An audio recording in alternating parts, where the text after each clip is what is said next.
Welcome to Cindy's Library. This is Cindy, and today I'm going to talk about what I have managed to read in the first half of the month of September. So let's get to it. To start off, I reread All Creatures Great and Small by James Herriot. The tale of a young man starting out as a Yorkshire vet, and the animals he treats and the people he meets and works for, in the case of Siegfried, his boss, and Tristan, his boss's brother. And what can I say? It's just a lovely, lovely time. Very, very relaxing. Mostly, I should say. There are animal emergencies and human drama that do make life interesting, even in such a quiet place as the Yorkshire Dales. Very much enjoyed it. Even better the second time than the first time. Highly recommended. Let's see. I also read Journey to the Center of the Earth by Jules Verne. An interesting one. It's very, very heavy on the science. Light characterization. You have the stern professor and Professor Leidenbrock and Axel, his nephew. That's right.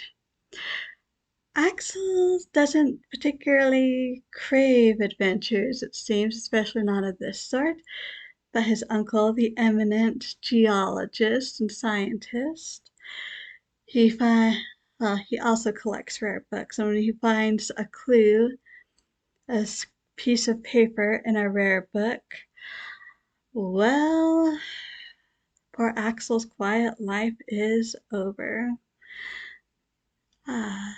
Axel,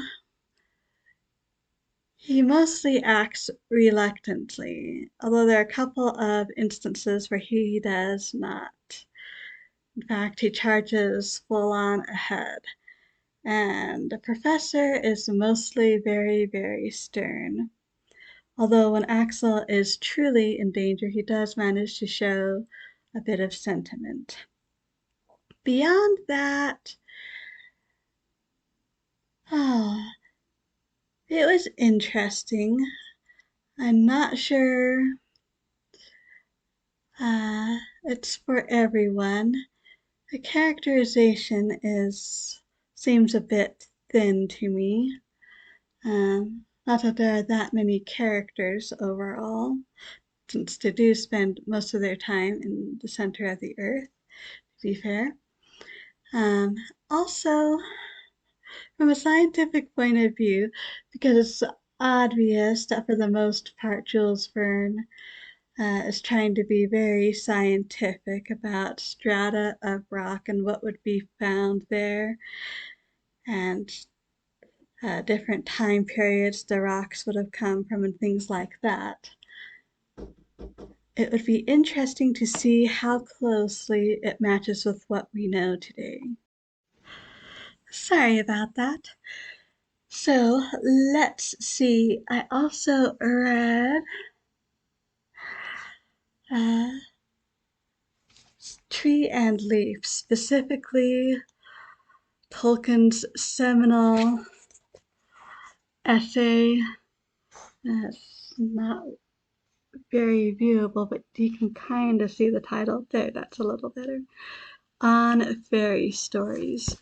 And that is exactly what it is about. Fairy stories. What are they? What are they not? And a defense of fairy stories, which I absolutely love. This is a reread for me. I probably read it if not 10 times yet, close to that, and I'd never get tired of it. So good to reread. I also read Richard III. So since I'm doing September, I'm going to save full thoughts for that. But in short, this is not history. This is drama and tragedy. And that's okay. And I'll also say I love Richard's monologue at the beginning. But yes, it is all about uh, Richard III, how he became king unjustly, and so on and so forth. Let's see, what else did I read? I read The Moving Finger by Agatha Christie. It's the next Miss Marple, and I enjoyed it a fair amount. If I have a complaint, it's that I think it's about 2/3 through that Miss Marple actually shows up, and then she has a scene, a very important scene, and it's possible that later on she happens to be in the same room as our hero or passes him in the street, but they don't really talk until the very end, where she explains everything, of course. But the mystery this time, oh, I forget his name, but he was in an airplane accident and is rather banged up, so he is ordered to the countryside to convalesce, which he does with his pretty doting sister. They find a nice cottage to rent in the countryside. Nice quiet place, just what the doctor would have ordered. Except for the fact that someone is sending anonymous nasty notes all around.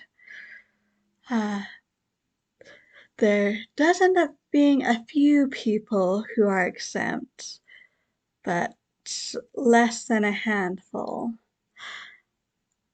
And no one likes it. One interesting feature, though, is they say things that are untrue, but some of them are things that no one would think is true if they knew anything supposedly about this village. Well, this is rather disconcerting and causes more excitement than our hero wants at the beginning. Oh, but then it turns to tragedy with a suicide, and then further tragedy with a murder. And of course, the police are investigating, doing everything they can. They have a couple leads, but really, of course, they need Miss Marple's help to solve it in the end. Oh, and one reason why our young gentleman is so involved, well, one, not a whole lot to do in a small village like that, and things like that certainly are interesting and something to talk about, if nothing else. The other thing is because he is an outsider and from London, therefore supposedly has some better types of experiences than your typical um, person who lives in the country in a lot of cases. And he is not under suspicion because they started before he arrived, if I remember right, too. That's why he is involved. So, very fun Miss Marple. I'm rather enjoying them, but I hope we get at least some more Miss Marple stories that have more Miss Marple in them, so to speak. Anyway, that is what I have read for the first half of September. Quite enjoyable so far. So, how has your September been going so far, reading wise? Love to hear about it down in the comments if you'd like to share.